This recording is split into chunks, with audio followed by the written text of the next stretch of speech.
गांव में एक संजू नाम का एक आदमी रहा करता था। वो बहुत आलसी था। जब देखो तब वो सोता ही रहता था। यहाँ तक वो खाने में भी बहुत गिरा करता था और जब वो खाना खाता तो उसके बाद वो फिर सो जाता।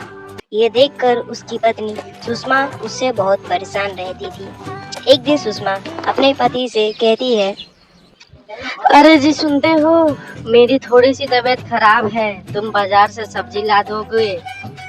अरे मैं कहीं नहीं जा रहा, मेरे को बहुत नींद आ रही है, मेरे को सोने दो, तुम जाओ। इतना कहते ही संजू फिर सो जाता और उसकी बीवी को संजू के ऊपर बहुत गुस्सा आता। बेचारी सुषमा की तबीयत खराब थी, फिर भी वो बाजार सब्जी लेने जाती क्योंकि संजू जाने से नहीं रहा। और वहीं थोड़ी ही दूर एक बूढ़ा आदमी अतरंगी गोलियां बेच रहा होता है। तभी सुषमा की नजर उसके ऊपर पड़ती है। अरे गोलियां ले लो, गोलियां, अतरंगी अतरी मीठी मीठी गोलियां, हर मुसीबत का हल है इस गोली में, आओ आओ ले लो।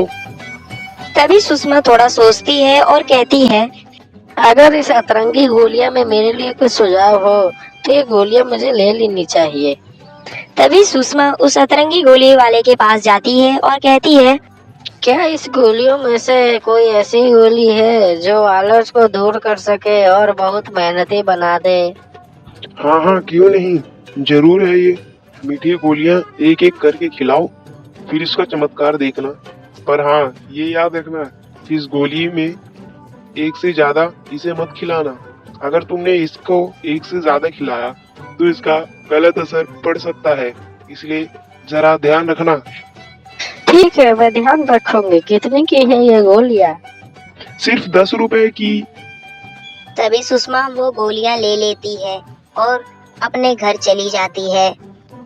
अरे सुनते हो जी, मैं आपके लिए मीठी गोलियां लाई हूँ। अरे ये तुमने बहुत अच्छा किया, वैसे भी मुझे बहुत भूख लग रही थी, लाओ लाओ मुझे लाओ। तभी सुषमा उसे एक मीठी गोली देती है और वो खाता है। संजू जैसे ही गोली खाता है, अचानक उसे बोलता है, अरे तुम इधर क्यों खड़ी हो, जाओ जल्दी खाना बनाओ, मैं खेत में पानी देकर आता हूँ। ये कहते ही संजू काम के लिए निकल पड़ता है और सुषमा कहती है, अरे इस अतरंगी गोलियां में तो बहुत शक्ति है, ये तो सही में असर करती है।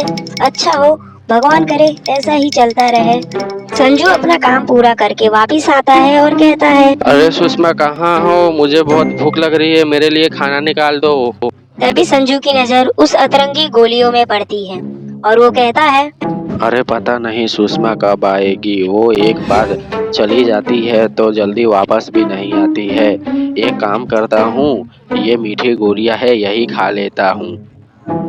संजू सारी गोलियां खा लेता है तो सारी गोलियां खाता है, झपट्टा खा के नीचे गिर जाता है। थोड़ी देर बाद जब सुषमा घर वापस आती है तो ये सब देखकर वो थोड़ा हैरान हो जाती है और उसकी नजर गोलियों में पड़ती है तो सारी गोलियां खाली रहती हैं। तब वो सारा मामला समझ जाती है और वो कहती है, अरे ये क्या हो गया, इनने तो सारी गोलियां ही खा ली, अब तो ये और ज्यादा आलसी हो जाएंगे, अब इनका उल्टा असर पड़ेगा, अब ये पहले से भी ज्यादा आलसी हो गए हैं। हे भगवान, ये क्या हो गया, मैं कहाँ फंस गई, अब आप ही कुछ कीजिए। इसी तरह सुषमा ये बोलते बोलते परेशान हो जाती है। अब उसके साथ बहुत बुरा हुआ।